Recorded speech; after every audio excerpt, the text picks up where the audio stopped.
அனைவருக்கும் வணக்கம். இன்னைக்கு ஒரு அற்புதமான மூலிகையை பற்றி தாங்க பார்க்க போகிறோம். வீடியோக்குள்ளே போகிறதுக்கு முன்னாடி நம்ம தமிழ் பேரிகை சேனலை சப்ஸ்கிரைப் பண்ணிடுங்க. பக்கத்தில் இருக்கிற பெல் பட்டனை ப்ரெஸ் பண்ணுங்க. அது கற்பூரவல்லிங்க. இதுக்கு ஓமவல்லி அப்படின்னு பேர் இருக்கு. இது நிறைய வீடுகளில் வச்சுருப்பாங்க. ரோட்டு ஓரங்களிலும் இருக்கும், வேலிகள்லையும் இருக்குங்க. இது அழகு செடியாகவும் வளர்த்தலாம், குரோட்டன்ஸ் மாதிரி. இது ஒரு சளியை போக்கக்கூடிய ஒரு அற்புதமான மூலிகை. இது டஸ்ட் அலர்ஜிலிருந்து ரொம்பவே நம்மளை பாதுகாக்குங்க இந்த கற்பூரவல்லி. இதுக்கு பாருங்கள், இது ஓமவல்லின்னு நிறைய சொல்லுவாங்க. 2 பேர் இருக்குது. இது டஸ்ட்டு அலர்ஜியில் வேலை செய்கிறவங்க, அதாவது பில்டிங் ஒர்க் பண்ணுறவங்க, ரேஷன் கடைகளில் வேலை செய்கிறவங்க, பஞ்சு மில்லில் வேலை செய்கிறவங்க, இவங்கெல்லாம் நிறைய டஸ்ட்டு தொல்லைனால அடிக்கடி சளி பிடிக்குங்க. இவங்களுக்கெல்லாம் இது ஒரு அற்புதமான மருந்துங்க. இவங்க இதை சுடுதண்ணியில் 4-5 இலைகளை கிள்ளி போட்டு நல்லா கொதிக்க வச்சு ஆற விட்டுறணும். காலையில் எழுந்திரிச்சோன்னு அதை ரெகுலராக குடிச்சிட்டு வந்தால் சளியெலாம் வராது. ஆஸ்துமா, வீசிங் இந்த மாதிரி பிரச்சனையிலேருந்து விடுபடலாங்க. இன்றைக்கி இந்த கற்பூரவல்லி இலையை எடுத்து ஒரு சூப்பரான ரெசிபி பண்ண போகிறேங்க. அது என்னென்னு பார்க்கலாம் வாங்க. நல்ல பெரிய இலையாக பார்த்து பறிச்சுக்கலாங்க.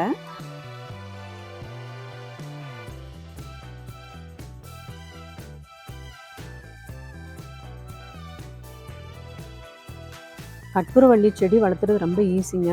இந்த தடிமனான தண்டு பகுதியை எடுத்து அப்படியே முறித்து இந்த மண்ணில் அப்படியே இப்படி கொஞ்சம் அமுத்தி இப்படி விட்டோம்னா போதும்.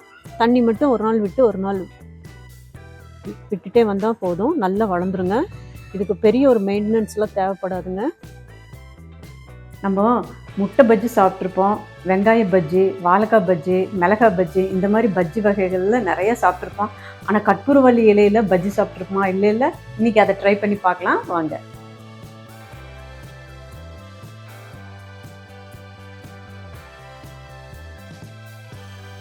கடலை மாவு போட்டுக்கலாங்க. மிளகாத்தூள் தேவையான அளவு, உப்பு சேர்த்துக்கலாம்.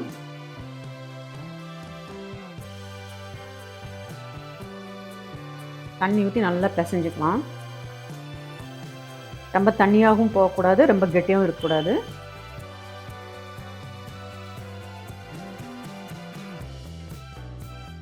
மாவு நல்லா கரைச்சாச்சுங்க. அடுப்பை பற்ற வச்சுக்கலாம். எண்ணெய் காயட்டும். எண்ணெய் காஞ்சோன்னா போட்டு எடுத்துடலாம்.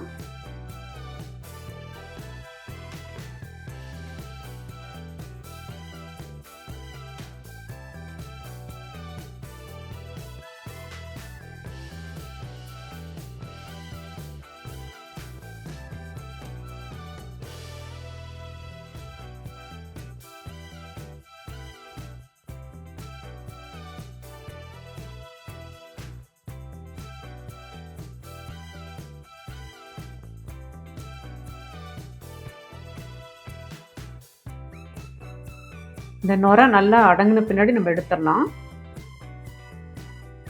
ஈவினிங் ஸ்நாக்ஸ்க்கு இது குழந்தைகளுக்கு கொடுக்கலாங்க. நல்ல ஹெல்த்தி ஃபுட்டுங்க. இதனால் எந்த ஒரு சைடு எஃபெக்ட்டும் வராது. வாழைக்காய் பஜ்ஜிலாம் சாப்பிட்டோம் அப்படின்னா வாய் தொல்லை இந்த மாதிரிலாம் உருவாகும். கேஸ் பிடிச்சிட்டு ரொம்ப சிரமப்படுவோம். ஆனால் இதனால எந்த ஒரு பிரச்சனையும் ஏற்படாதுங்க. நல்ல ஒரு கோல்டன் ப்ரௌனில் வந்துருச்சு. இப்போ எடுத்துடலாம்.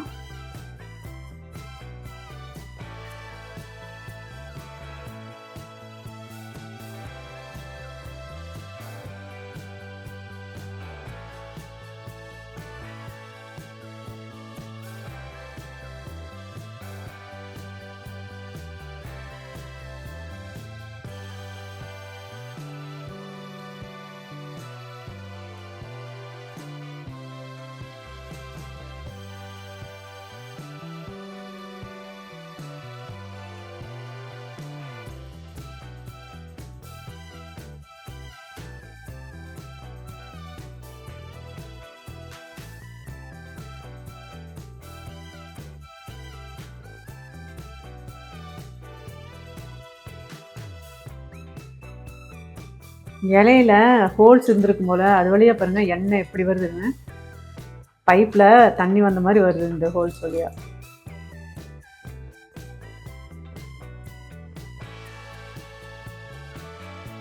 அந்த இலையோட ஷேப்லேயே இருக்குது பஜ்ஜி.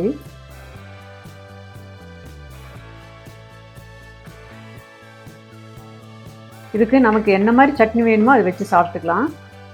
டொமேட்டோ சாஸ் வச்சும் சாப்பிட்டுக்கலாம்.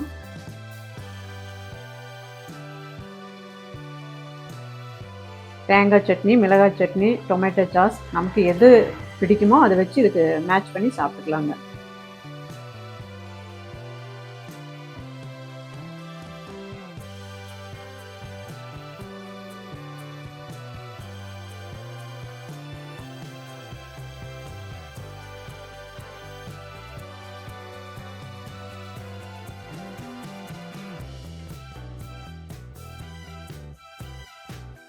நல்லா அப்படியே உப்பி நிற்கிது பாருங்க பஜ்ஜி.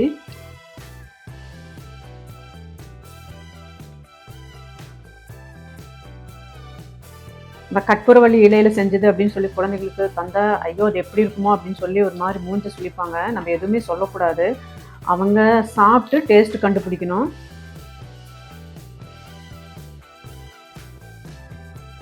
இன்னைக்கு நான் சொல்லாமல் தான் கொடுக்க போகிறேன் என் குழந்தைகளுக்கு. அவங்களே கண்டுபிடிக்கணும் இது என்ன. உள்ளர வந்து அம்மா வந்து இது வாழைக்காய் பஜ்ஜி சுட்டிருக்காங்களா, வெங்காய பஜ்ஜி சுட்டிருக்காங்களா, இந்த முட்டை பஜ்ஜா என்னென்னு அவங்களே வந்து கண்டுபிடிக்கணும். நான் எதுவுமே சொல்லலை.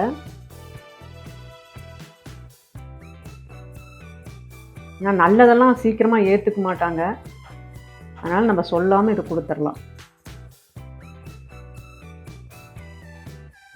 பாருங்க எவ்வளோ அருமையாக வந்திருக்கு.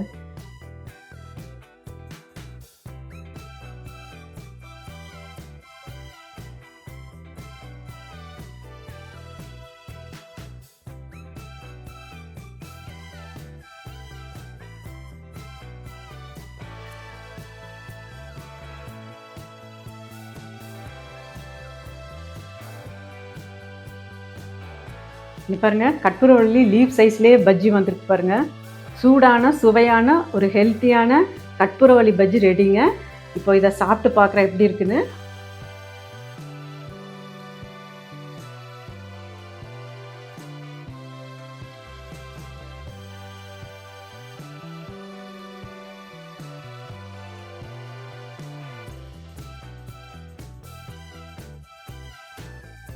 இது நாள் வரை நான் சாப்பிட்ட பஜ்ஜிலேயே இந்த பஜ்ஜியோட டேஸ்ட்டு சூப்பருங்க.